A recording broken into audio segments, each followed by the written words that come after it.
Woo. Hey everybody, welcome back to the Plays and Fades YouTube channel. I'm your host Gordo Gambles and welcome back to another DFS breakdown. This time UFC Vegas 57. We are back in Vegas after what was I got no words for it, an exhilarating, a stupendous, a pretty sick card in Austin last weekend. Breaking records for first round finishes, so many finishes on the card as a whole, just an electrifying card full of knockouts, full of insane DraftKings scores. 8 fighters put up over 100 points, and unfortunately I did not have enough ownership of Gregor Rodriguez, who put up 141, but I'm fixing my mistakes. I'm coming back hard this week. This UFC Vegas 57 definitely has some really good prospects and a lot of talent on it, and a lot of opportunities for us to make some money. Before we get into it, quickly, just want to go over all the content I'm doing. I got the live stream I always do on Fridays. I got the new segment I like to call the Prop Shop. We talk about 5 fantasy, underdog, and prize picks. I do that every Thursday, as well as the weekly current MMA best bets and the Pop Sport Radio DFS breakdown. So I'll have all of that in the description, but please make sure you subscribe to the channel, hit the like button down below. Let's get on to it. Without further ado, let's dive into this 12 fight slate. I mean, we have that super talented main event between Arman Tsarukyan and Matsus Gamrot. Extremely high level main event. I'm really looking forward to seeing how that one goes. We'll get to that fight in a second. First of all, as always, the fight I'm looking to target this week, the fight I'm gonna have the most ownership in, probably isn't a surprise to most of you. It is the -750 fight doesn't go to decision between Chris Curtis and Rodolfo Vieira. Now, Chris Curtis has been a parlay buster so far. He's been optimal both times in the UFC with a great start. 100 plus points in both of his UFC fights so far, and at a salary of 6,000K. He's been huge underdogs in his fight. This time, no more. He is the favorite against Rodolfo Vieira, but this can be simply put as a striker versus grappler matchup. Chris Curtis, the action man, packs a lot of power and it seems to be a fan favorite, but he's getting a huge test here in Mr. Rodolfo Vieira. Vieira, 8-1, 3-1 in the UFC. I mean, in his win, he's averaging almost 100 points in his own right. This guy's an absolute killer on the mat, and I think that's where it's going to end up here. Where a lot of people are super high on Chris Curtis, and I get that. He's going to win every single striking exchange there is. The big hole in his game is the grappling, and we haven't really seen that be tested much in the UFC. Bryden Allen should have, but he didn't. I mean, Chris Curtis, whereas he's put on some entertaining fights, hasn't really been tested, and Rodolfo Vieira is definitely going to test that this week. He's going to test that ground game, and I think if he gets it there, Chris Curtis makes too many mistakes on the mat to really keep up with the uber talented Rodolfo Vieira. This fight's really simple in my eyes. It's -750 not to go to distance. I agree with that.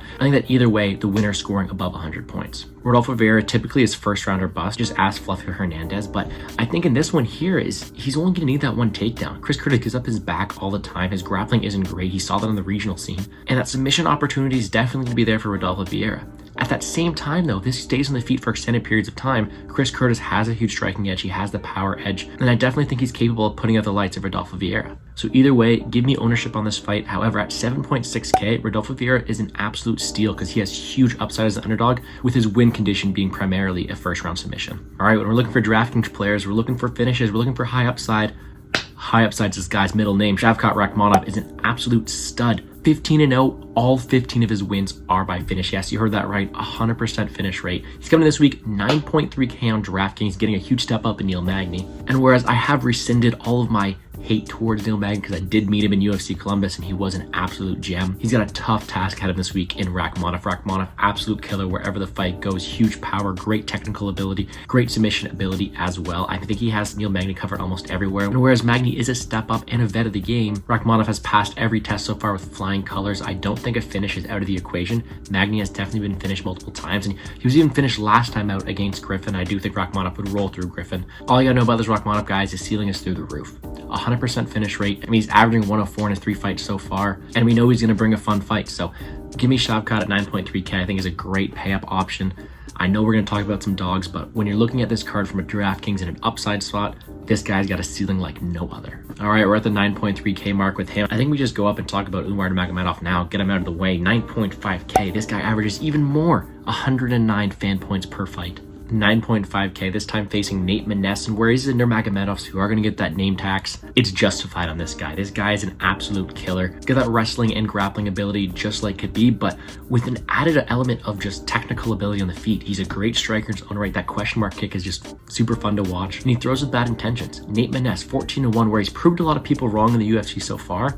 Huge test ahead of him this week. Nate Maness has been almost finished multiple times in his fights, and I definitely think that path to victory is there for another finish for Umar this week. I mean, he has finished more than half his fights by finish, and I do think he goes out there and is hungry to get another one. He's going to be the better grappler. I even think he's the better technical striker, so the path to victory is there. Great takedown upside, huge ceiling as well. But when we're talking about DraftKings opportunities, he's kind of like the Cody Stamen this week. He has that great floor at 9.5K, but he is expensive and not necessarily will get a finish 100% of the time. Vanesa is decently tough, but I think that if you're able to go up and get him, do so. 9.5K for Umar is maybe not enough. I think if we talk about upside, maybe Rakhmonov has more upside, but he's got the floor, he's got all the abilities to put a stamp on this fight and win it, scoring high in the process. I love him this week at 9.5K. If you have the salary relief, go up and get him. All right, we just talked about two super expensive fighters with great technical abilities. It's time to talk about the most technical fighter on the card, Vanesa Demopolis. Yeah, of course I'm kidding about her being the most technical, but I mean, if you want to look at upside, I think she definitely has some this week. Funny enough to say, but at 7K, Lil Monster Demopolis definitely has a ceiling here.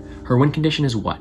It's a submission. She's not a minute winner, she's a submission grappler and very good at it. Whereas I think Frey is the rightful favorite, she has no business being as expensive as she is, and there being such a price gap here. Demopolis can be able to win all these exchanges on the ground, win the grappling exchanges, and constantly threaten these submissions. She's one of these weird underdogs because her ceiling's super high and her floor is super high as well, but she hits her floor more often than her ceiling, if you know what I mean. In most losses or most times she goes out there, she's gonna score probably 35, 40 points, but in her wins, which I see happening more times than not, she's going to go out there and put out 100 points. And I think that she definitely has a path to victory here. I definitely think that her win condition scores very well. So if you need an underdog with a decent floor and high upside, 7K for Lil Monster Demopolis, I don't mind that at all. All right, another fight to target as a whole, JP buys Cody Durden, 8.2K, 8K respectively. This is going to be a fun fight.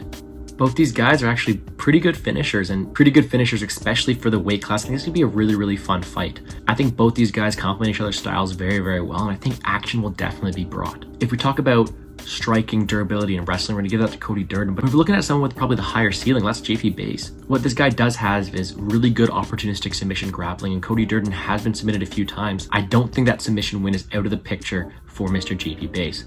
That being said, I'm picking Cody Durden this week. I think he has the more well-rounded game plan. He's able to strike at range and also land takedowns at a higher clip. Even if you're looking at the gas tank, I do think Cody Durden does have the better gas tank. So I know I just chirped him for having some submission losses, but if you're losing to Mohamed Mokaev and Jimmy Flick, I mean, I gotta cut him some slack there. Those are two really good grapplers, but I think if he stays safe on top, he's able to accrue control time, accrue takedowns, and even strike better at range. I do think he wins here. And as JP Buys gasses out in the later rounds, I mean, this guy's been knocked down like 7 times, I think, in his first 2 UFC fights, so he can definitely be finished. I do think Cody Durden's able to finish him in the later rounds. I think he has decent upside, but either way, I want to target this fight. And our last fight to target is going to be that main event, Arman Tsarukyan versus Mateusz Gamrot. Tsarukyan is a super, super talented fighter, and he's sitting at a price tag of 9.1K this week, and I truly think it is justified. Apart from his debut loss to Islam Makhachev, which is probably the toughest debut you can get, this guy's been as an absolute tear. He is super technical, super good, great wrestling, and also a great, well-rounded striker. I mean, he's the whole package. Back-to-back finishes, putting up over 110 fan points. This guy has shown to have some great skills, but he's going to his first main event, first time fighting 5 rounds. And he's getting a very interesting test in Gamrot this week. Gamrot's a guy who's only lost 1 fight, which is kind of controversial, and has really also steamrolled to the top of the division. Super credited grappler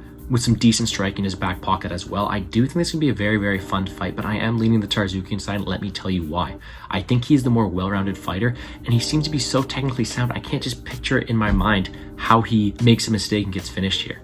And I do think that's the win condition for Gamrot. I mean, he's talked about his gas tank being a bit questionable. I do think in this 5-round fight, it really tests him here because Tsarukyan's going to bring a pace, he's going to wrestle him, force him to fight. And I think that if Gamrot can't get him out there early, he's going to struggle in later rounds. I think Arman definitely has finishing potential here. He seems to be hungry for it. Super good ground and pound, really, really safe and technical on top. I do think he's the better fighter, and I do think he has the ability to score very, very well over the course of 5 rounds.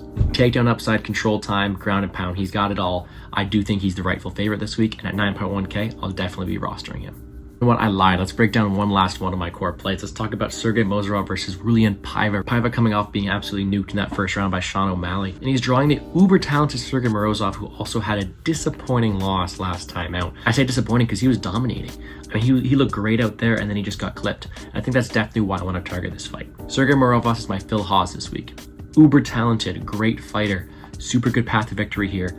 but he slips on banana peels. The chin is definitely a weakness on him, not only in the UFC, but also in the regional scene. And I truly think this is his fight to lose here. Pirov coming up a weight class definitely hasn't fared as well in the division, and I do think that Morozov has him covered everywhere, especially in the grappling here. Morozov's gonna be able to rinse and repeat. He also has some good technical ability he's showed in recent fights. I do think he's the rightful favorite, an 8.5K. I'm getting him in my lineups. The problem I have here is, if you were to slip on that banana peel, Raulian Paiva can definitely take advantage. Raulian Paiva is shown to be decently durable and really make fights really close. So at 7.7K, I do think he has decent upside this week. If you were to finish Morozov, I do think that's his most likely path to victory. High win condition, I just don't necessarily think he gets it all that time, but I'll definitely have him to cover that banana peel slipping scenario.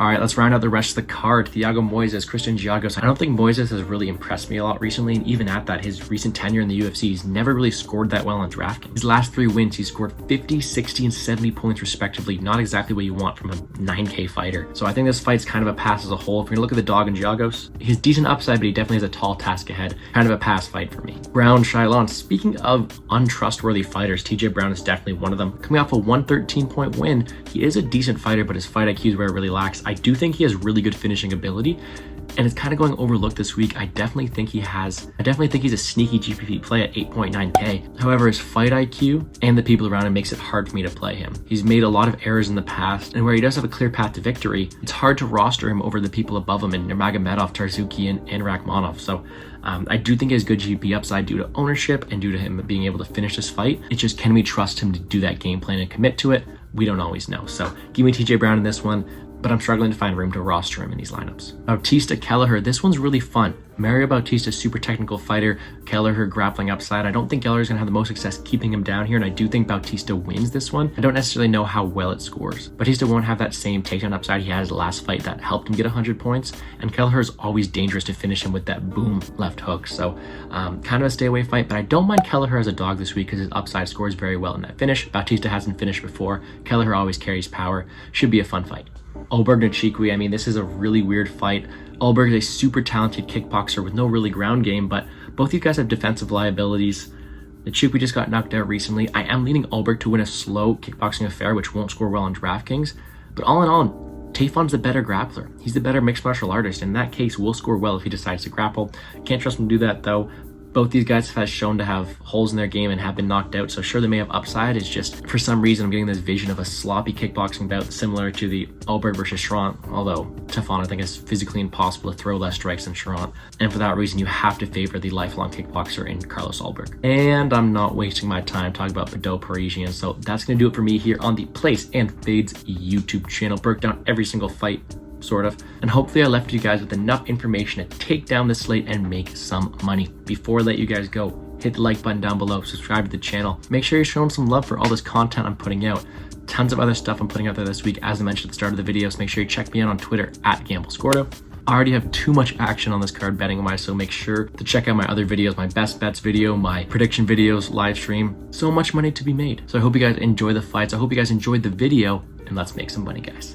Ding.